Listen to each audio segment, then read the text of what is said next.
All right, welcome to The Explainer. Maggie Haberman's biography, Confidence Man, lays out this really provocative argument that if you want to understand President Trump, you have to forget about the White House for a minute. You have to go way back to the world that created him decades earlier. Today, we're going to break down that argument. So the book kicks off with this one single moment that's, well, it's pretty revealing. When reporter Maggie Haberman asked Donald Trump to react to anti-Semitic remarks by a white supremacist, he kind of pauses and then flips it around, asking her a question instead. What do you need me to say? So what does a question like that really tell you? For the author, a question like that is the key. It unlocks pretty much everything. It points to a way of thinking where there aren't really core beliefs. It's all about who's in front of you and what they need to hear. And this wasn't a political instinct, she argues. It was a transactional one, forged decades earlier in the world of New York real estate. To really get the man, Haberman says we have to rewind. We're going back to New York City in the 1970s and 80s, a really rough and tumble time in real estate and politics. And it's during this New York apprenticeship, as the book calls it, that two really key figures emerge. These guys basically set the stage for his approach for the next 50 years. First, his father, Fred, a developer in the outer boroughs. And second, the infamous and pretty ruthless political fixer, Roy Cohn. And this is where you see a huge shift in ambition. See, his dad, Fred, he taught him the basics, the nuts and bolts of the business, how to work the system, get tax breaks, that kind of thing. But Donald, he wanted something else entirely. He wasn't just after profit, he was after fame. He wanted to turn the family name into this huge Manhattan luxury icon. But the book really argues that his most important teacher, the one who truly shaped him, was Roy Cohn. And Cohn's lessons? They were brutally simple. Legal trouble? Nah, that's just a PR problem.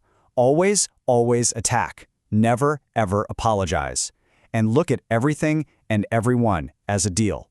A person's value was just about what they could do for you.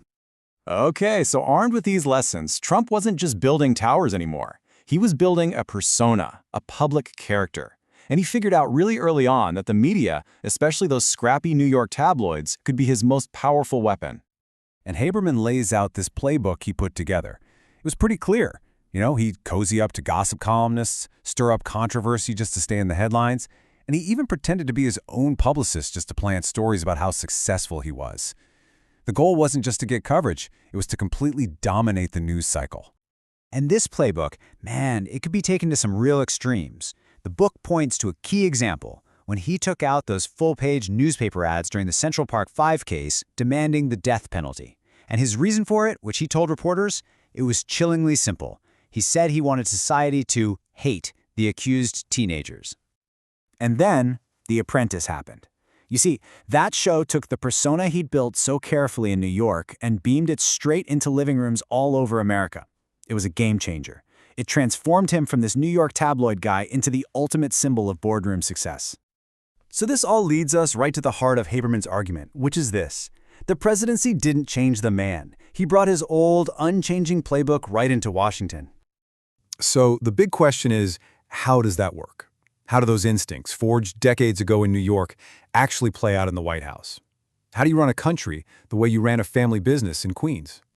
Well, according to Haberman's reporting, he basically approached the job exactly like he ran his business. Foreign policy, that was treated like a real estate negotiation. He demanded absolute personal loyalty. And he saw political feuds through the lens of these old grudges, some of them going back decades to his New York days. And there's this one little story in the book that just perfectly captures that transactional core. An associate asked him why on earth he would do a Pizza Hut commercial with his ex-wife, Ivana, and his answer was instant and simple. $500,000. And all of this brings us to the book's final point, which, funny enough, circles us right back to the beginning, the fundamental character of the man himself. A lot of people, even some of his own staff, they kind of hoped that the sheer weight of the presidency, the office itself, would change him, that he would, rise to the occasion. Haberman's book takes this question on directly. The book's answer to that? It's a hard no. The argument is that his character, his tactics, that need to please an audience, the transactional worldview, the tabloid playbook, they weren't changed by the presidency. Instead, he used them to change the presidency itself. So, the final picture the book leaves us with is this idea of a man who is basically frozen in time. He's still living in the New York City of the 1980s, that world of tabloids, big money, and even bigger personalities. And according to Haberman, it's a world he never really left. And so, in the end, Confidence Man leaves us with this really provocative question. It's not just a biography of a man. It's an examination of what happens when a very specific kind of personality, one built for the tabloids and boardrooms of a bygone New York, collides with and ends up reshaping the American presidency itself.